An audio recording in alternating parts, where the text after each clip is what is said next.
Oke, ini hari Rabu, tanggal 12 Juni. Mau ngelanjutin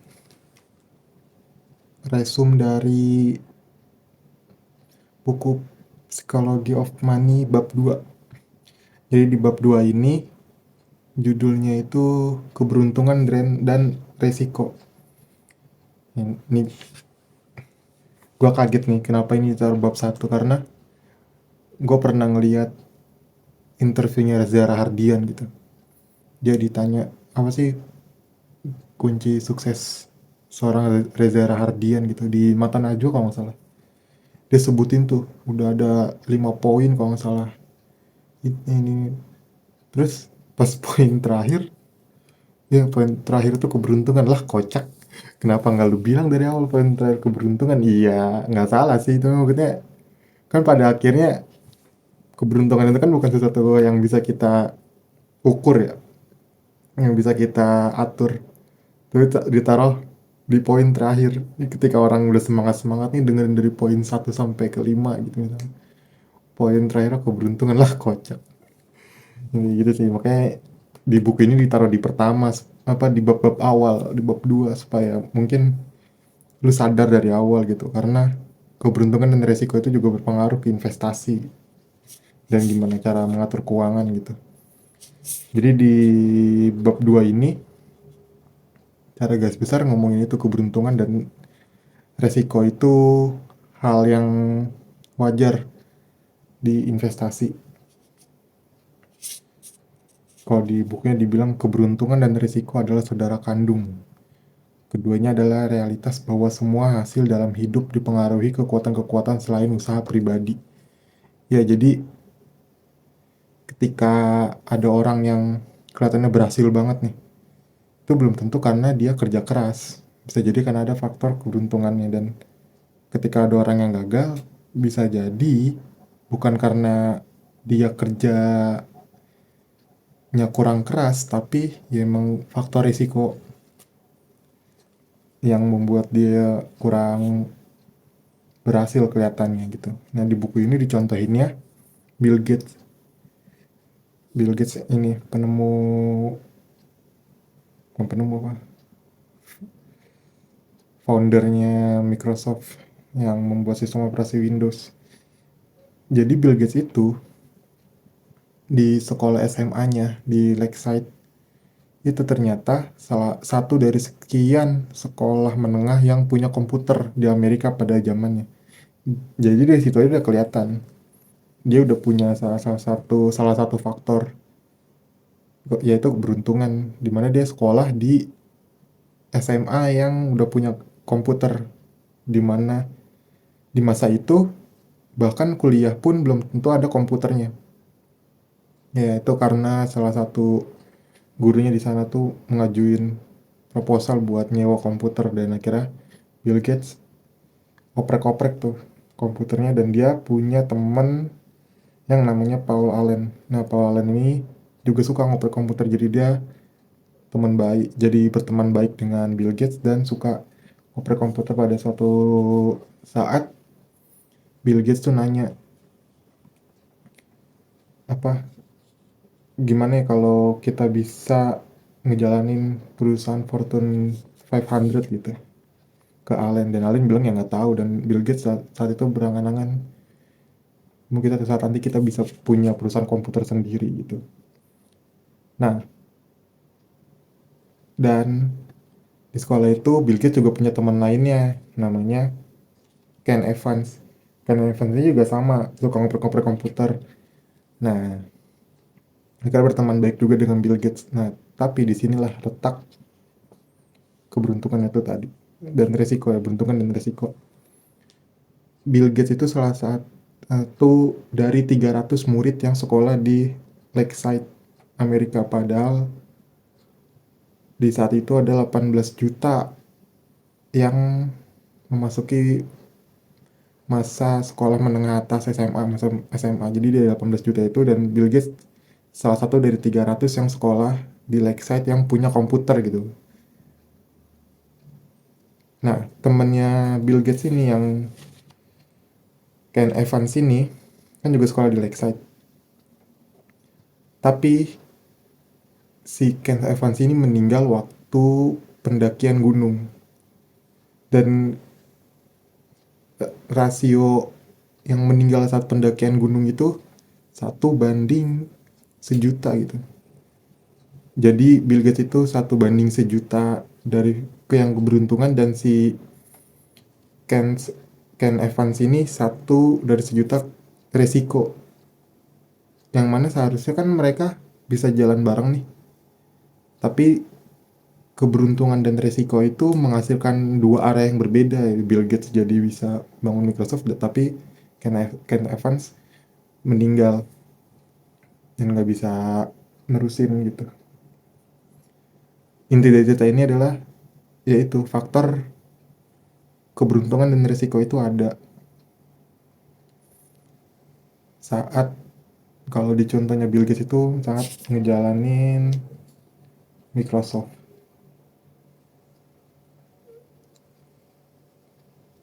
Dan keberuntungan dan resiko itu nggak bisa dikuantifikasi, maka kita nggak bisa diukur gitu.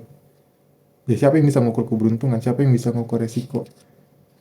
Walaupun kita belajar dari data-data historis segala macam, ya kita nggak bisa masukin faktor yang baru bisa kelihatan di masa depan kan. Itu yang menjadi salah satu pertimbangan juga buat kita saat berinvestasi gitu.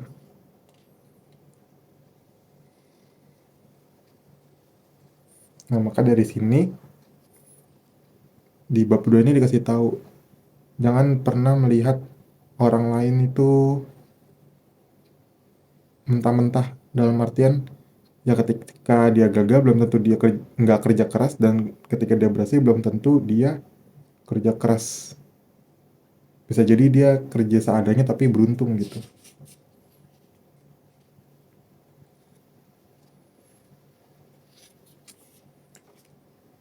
Dan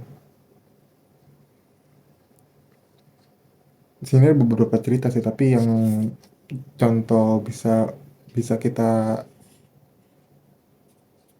sama-sama dapat ya mungkin dari Bill Gates tadi kan, karena dia juga, siapa yang nggak kenal Bill Gates kan di sini.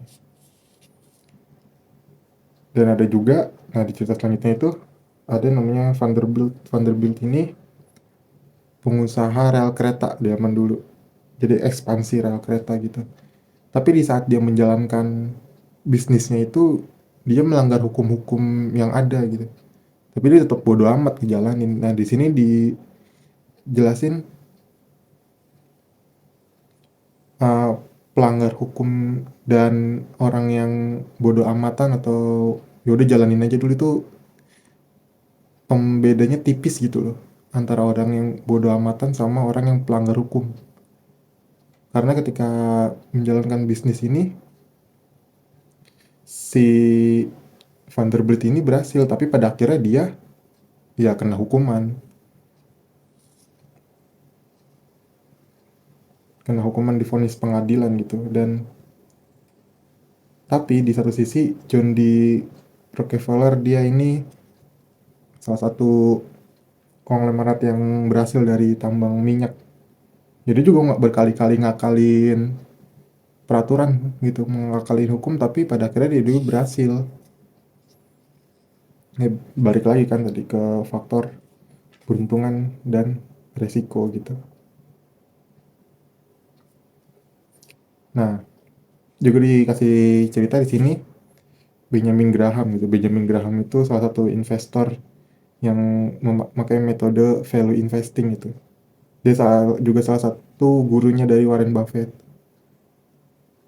Nah, dan lucunya ketika dia berinvestasi itu dia malah melanggar sendiri apa yang dia tulis di bukunya gitu. Nah, di sini ditulis nih. Dia kan investasi di saham Geico yang diakui sendiri melanggar hampir semua aturan diversifikasi yang Graham tulis di buku-bukunya gitu. Dia ngelanggar apa yang dia tulis sendiri di buku-bukunya. Jadi keputusannya itu mungkin nggak rasional, tapi ya berhasil gitu. Dia melanggar apa yang dia tulis gitu. Terus dilanjutin lagi, di mana garis tipis antara berani dan nekat berada, saya tak tahu. Graham menulis mengenai keuntungan besar dari Gecko. Satu keberuntungan atau satu keputusan sangat cerdas, bisakah dibedakan gitu? Ya nggak bisa. Ya apa apa ininya? Alat ukurnya itu nggak ada. Nah juga nih yang kocak nih. Jadi Mark Zuckerberg itu ketika mulai ngejalani Facebook, dia kan ditawar sama Yahoo.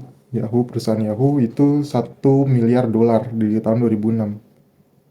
Tapi ditolak sama Mark Zuckerberg karena dia percaya akan masa depan perusahaannya ini nih, Facebook yang lagi dia running. Nah, tapi lucunya sebelumnya ada orang yang mengkritik Yahoo lah. Dulu dulu juga nggak mau kok dibeli sama Microsoft gitu kan. Pada akhirnya Yahoo sekarang nggak jadi nggak semaju Microsoft sama Facebook kan.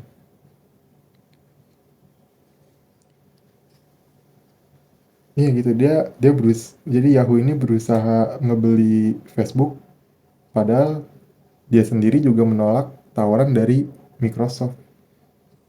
Ya mungkin dari keputusan-keputusan itu nggak ada yang bisa tahu kan. Ketika Mark Zuckerberg nolak dibeli sama Yahoo, Facebook jadi tumbuh pesat. Di satu sisi Yahoo ketika nolak dibeli sama Microsoft malah turun gitu. Nah, ini keputusan-keputusan yang dimana resiko dan keberuntungan itu berperan. Nah, terus cara buat mengatasi faktor keberuntungan dan risiko itu kita harus lebih hati-hati lagi. Kenapa hati-hati? Hati-hati gimana maksudnya hati-hati itu gimana? Jadi intinya hati-hati dengan siapa yang lu kagumi dan hati-hati dengan siapa yang lu remehin gitu, yang lu remehkan. Jadi intinya yang mau dikesampaikan tuh lu terlalu berpatok ke satu tokoh besar gitu. Misalnya, wah, gue Warren Buffett banget nih, value investing gitu. Ya karena itu kan salah satu keberuntungan yang terjadi kan dari yang dilakuin Warren Buffett kan. Ada faktor keberuntungan lah pasti di situ. Tapi ketika orang tokoh-tokoh lain yang gagal, kita jadi menghakimi gitu. Nah intinya hati-hati, jangan terlalu fokus sama orang yang berhasil dan jangan terlalu meremehkan orang yang gagal karena kita nggak tahu proses keputusan yang mereka ambil tuh ada peran keberuntungan dan resiko yang terjadi di situ. Nah, dan konklusinya adalah kurangi fokus ke individu tertentu dan studi kasus, tambah fokus ke pola umum. Jadi ngelihat secara keseluruhan gitu, melihat polanya supaya kita bisa juga ya seenggaknya tumbuh insting lah saat berinvestasi itu, keputusan apa yang lebih tepat buat diambil. Ya gitu sih. Hati-hati dengan siapa yang kita puji, hati-hati dengan siapa yang kita remehkan. Oleh karena itu, kurangi fokus ke individu tertentu dan studi kasus, tambah fokus ke pola umum. Gitu. Dan yang lebih penting, mengakui kalau memang ada faktor keberuntungan dan risiko di keputusan finansial kita ke depannya. Dan jangan terlalu terlalu jumawa ketika berhasil dalam finansial dan jangan jangan terlalu patah semangat ketika kelihatannya gagal dalam keputusan finansial gitu. Karena selalu ada faktor keberuntungan dan risiko. Itu bab 2 keberuntungan dan risiko. Ya, bagus ditaruh awal-awal karena supaya buat sadarin kita gitu. Sebelum kita belajar lebih jauh nih ada faktor yang di luar kendali kita yang bisa terjadi gitu sih. Ya itu dari bab 2. Oke, kita lanjut nanti ke video-video selanjutnya.